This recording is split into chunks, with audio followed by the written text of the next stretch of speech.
Hello, BookTube. Well, as you all know, rule number one on this channel is don't send me a book. Don't send me books just because you know that I love them, because I'm surrounded by them. Because the very fact that I love them, and I've loved them for a long time, and I'm surrounded by them, means I know what I want. And I want what I know. And the chances of you picking a book at random from your little free library or your library book sale that I'm going to want to keep are vanishingly small. But there is a way around rule number one, and that is to warn me ahead of time, to send me pictures, to ask me, do you want this? It ruins the surprise element that is so important to a lot of you, but it guarantees that I will get stuff that I want, and that you'll get rid of stuff that you want. And one of you recently did that. One of you recently gave me a virtual shopping trip of books that were going out. You person was getting rid of them anyway. Did I want any of them? And I wanted quite a few of them. So I got a gigantic box in the mail. And we are going to go through those now and see what we have. We're going to have to cut our way in here to this package. A big, thick thing. I'm hoping that the sender sent it media mail so that it was at least partially cheap. So let's see what we have. There's a lot of stuff in here. We'll just make our way through it. How are we going to do this? Let's see. What's the easiest way to do this?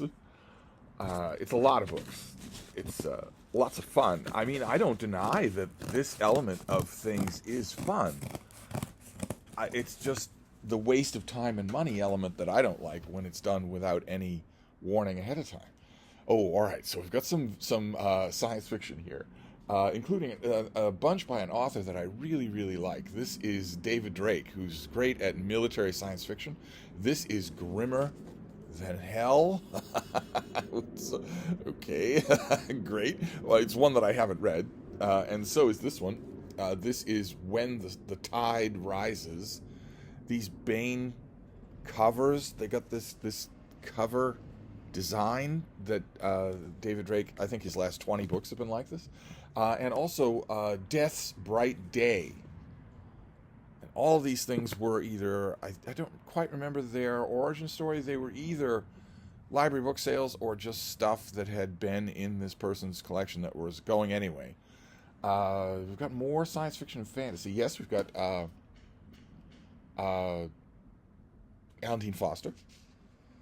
This is Dirge. It's a part of a series that he wrote about the founding of the Commonwealth, which is the backdrop for some of his most popular science fiction novels. And he did a whole series of books about how the Commonwealth got started. I don't know if I'm getting that whole series here. Oh, this is another Commonwealth book, but I don't think this is part of the founding series. This is not from Bain. This is from these are from Del Rey. This is Sentenced to Prism. I hate to. I don't know anything about the origin of this book, but I 100% guarantee it came about as a result of that title. And that, I might point out here, I'm a big science fiction fan. I even like hack science fiction. But it's never a good idea to write a book because you have a great title for it. That is never a good idea.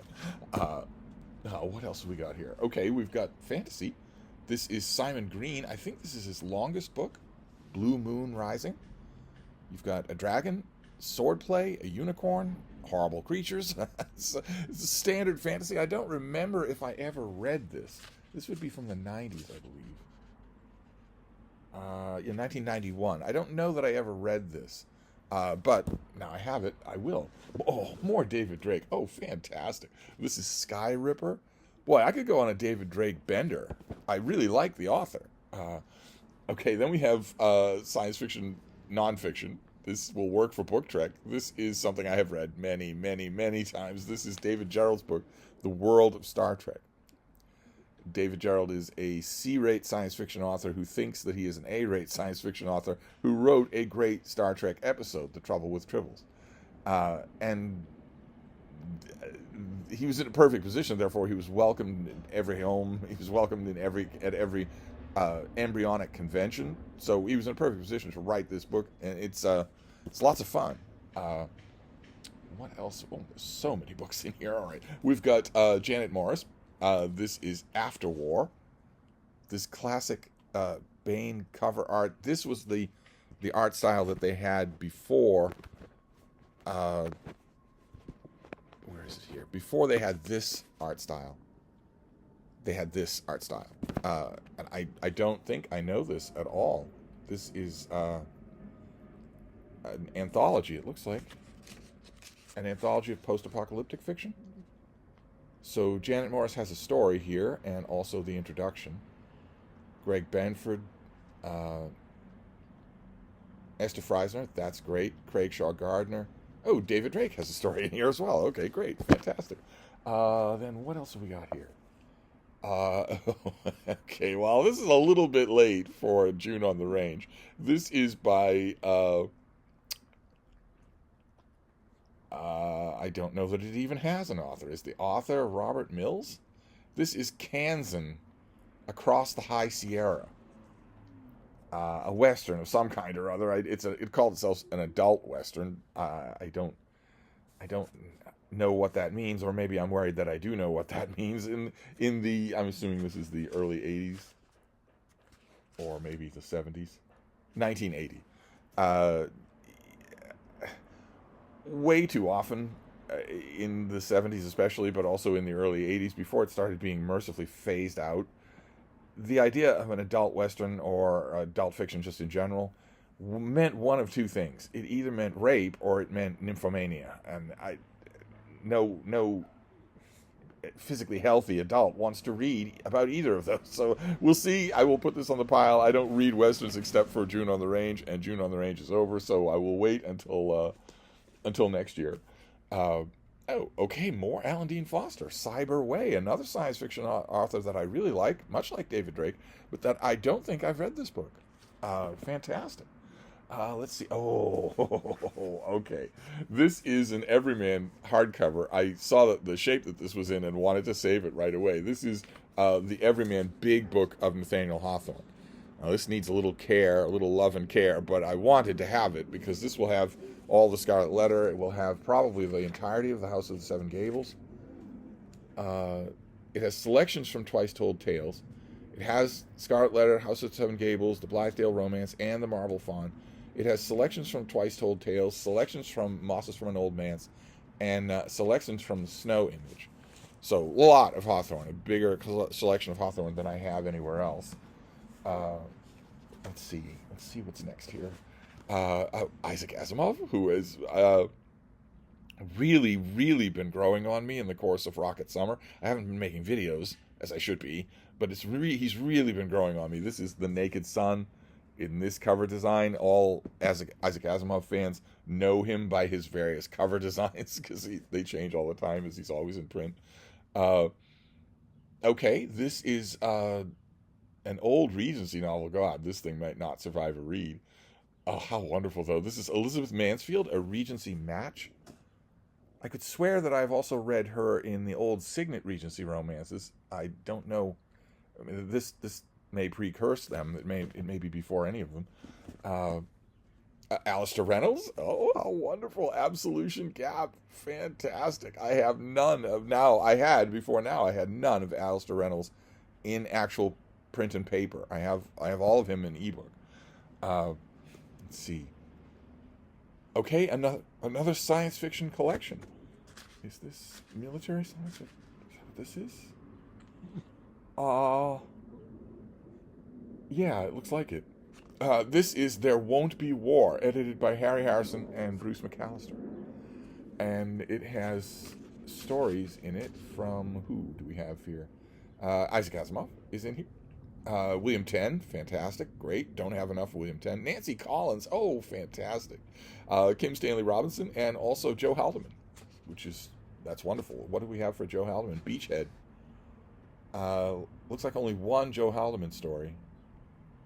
Frederick Pohl is in here. J.G. Ballard is in here. Terminal Beach. Timothy Zahn is in here before he made it big with Star Wars. Fantastic. Great. Okay. And then what's this next one? Oh, another big Alistair Reynolds, Chasm City. Fantastic. These are so good. Alistair Reynolds is so enjoyable as a science fiction author. Let's see here. Uh, okay, we have this old Airmont mass market paperback of Master of the World by Jules Verne. This has got to be from the 60s, 1965. And I wonder if this is, in 1965, a lot of times these cheap old paperbacks never even mention who the translator is. They never even mention it. Yeah, this doesn't even mention a translator. Good Lord. I don't have a standalone copy of it, so that's good. Okay, we have... okay, this is by Richard Jessup. This is The Cincinnati Kid, which does for stud poker what The Hustler did for pool, according to Show magazine. Show Don't Tell magazine. I'm gonna guess that this is this a Western? The New York Times says this is the walk down in the Western, the closing in on the killer in the detective story. Altogether gripping, fascinating, exciting. You don't have to be a poker player to get a kick out of The Cincinnati Kid. I am willing to bet a Boston cream pie that you do, in fact, have to be a poker player to get a kick out of The Cincinnati Kid, but I could be wrong. I'm just wondering, this isn't a Western, is it? It looks like... it's a little bit hard to tell, but it looks like we have contemporary dress on the cover. Well, anyway, I will look it up. I will take advantage of the internet, and perhaps I will have something lined up for Garb August. Oh, okay, great. All right, well, this will wait. The Westerns can wait until June on the Range. This is Return to Apache Springs by Edwin Booth. Classic, old, pulpy, 35-cent paperback. Louis L'Amour, The Strong Shall Live. Oh, fantastic. Look at that cover. Great. Louis L'Amour may be the only exception. He may be the only Western writer that I will read if the mood strikes me in December or something. All the others can wait. Another Louis L'Amour, Rustlers of West Fork. Great. Fantastic. A totally different cover design. That's always... that Louis L'Amour and Isaac Asimov, along with Agatha Christie, for instance, are really good examples of that. You can date the books by the cover design. Okay, Bert Arthur, Two Gun Outlaw. Looks like I'm set for next June on the Range. L.P. Holmes, A Night Marshal. Do any of you know these authors? Any of you Western fans, do you know these authors?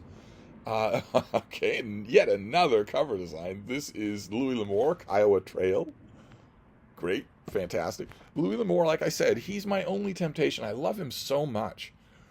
And I don't know why I've resisted that for so long. He's just a fun storyteller to read. He's just so reliably enjoyable. Even though his stuff isn't great literature, it's so reliably enjoyable. And you know, Rocket Summer has really dropped the last barrier to me realizing that I feel the same way about Isaac Asimov. I should just be reading Louis L'Amour and Isaac Asimov all year long. I should just be doing that. And you know who else could go on that list?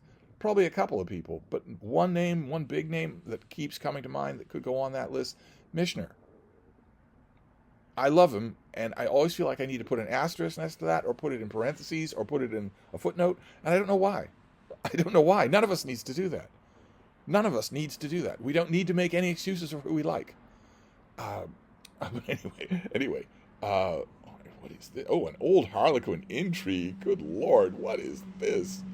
This is by Amy Thurlow, and it's called Black Mesa. And we've got some sort of weird bird-headed creature on the bottom there, and a blurb by Tony Hillerman, blurbed on a Harlequin romance. Who would even have thought that Harlequin romance ever had blurbs? This is a blurb on the back, too. A clip from a review from the late lamented Romantic Times. Don't I wish Romantic Times still existed as a magazine? Okay, this is Harlequin Intrigue number 131. Sarah at the Bookish Knitter would know all about this. Oh, this is it's set in the Navajo lands. Okay, so that explains the bird-headed creature is actually just a person in a bird mask. Okay, I had science fiction on the brain. Let's see here. Oh, Ooh. Oh, right. Uh, this is more romance. This is historical romance. In trade paperback, Fires of Winter by Roberta Gellis. How wonderful.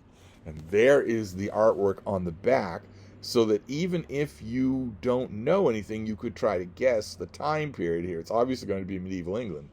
But what is the time period? Let's see here. The windswept plains of medieval England were torn by the raging struggles of royal conquest. So is that Stephen versus Matilda? Is that right? Melusine of Ule is the beautiful, cherished daughter of the Scottish nobility. Her family and her life were destroyed by the winter invasion of King David. She was a sparkling prize of battle awarded for the man who accepted her hand out of duty to his king. And her lover's name is Bruno. Okay.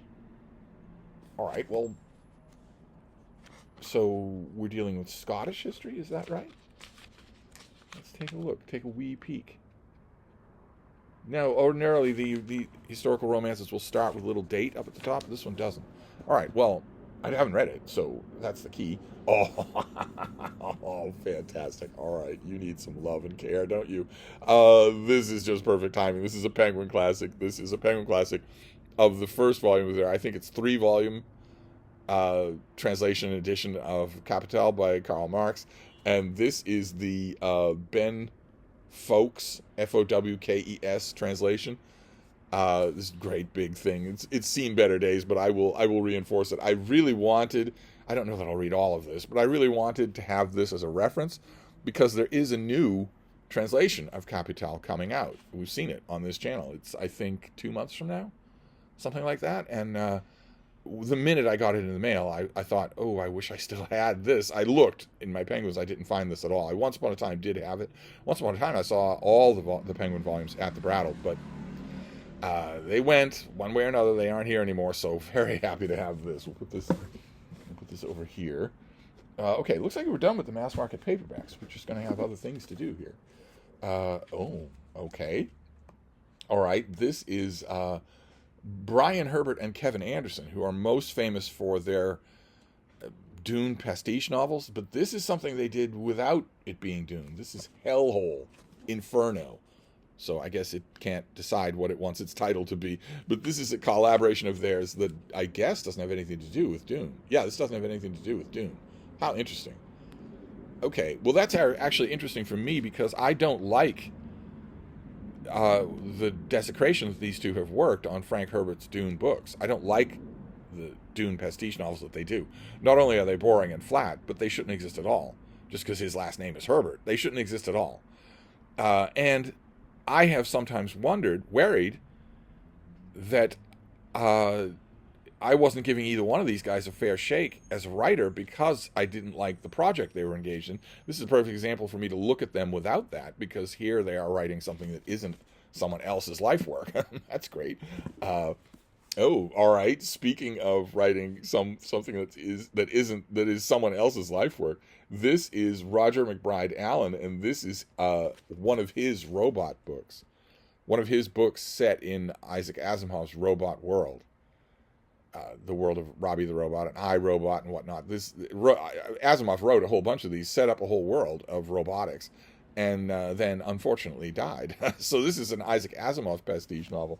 I don't know that I've ever read any of the Isaac Asimov pastiche novels other than the Foundation trilogy that was done by the 3 Bs, Greg Bear, Greg Benford, and David Brin.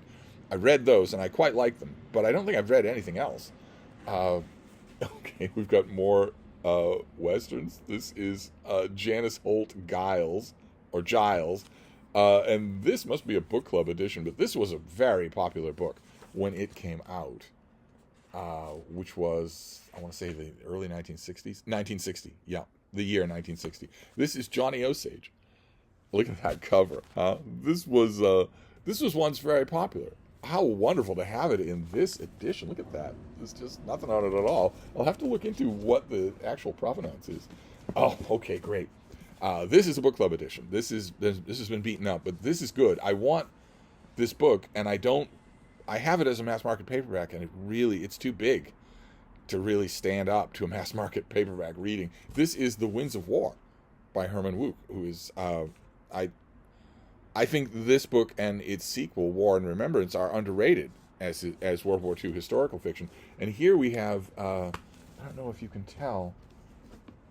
Here, let's line these up here. See, this is. Can you make that out? This is shorter and squatter. This is not the way this looks normally in hardcover. This must have been some sort of book club edition. Yeah, it is. This is a book club edition. So that's great. It won't take up quite as much room, but it will take the punishment of being read. Let's see here. All right, this is the late, great A.C. Crispin.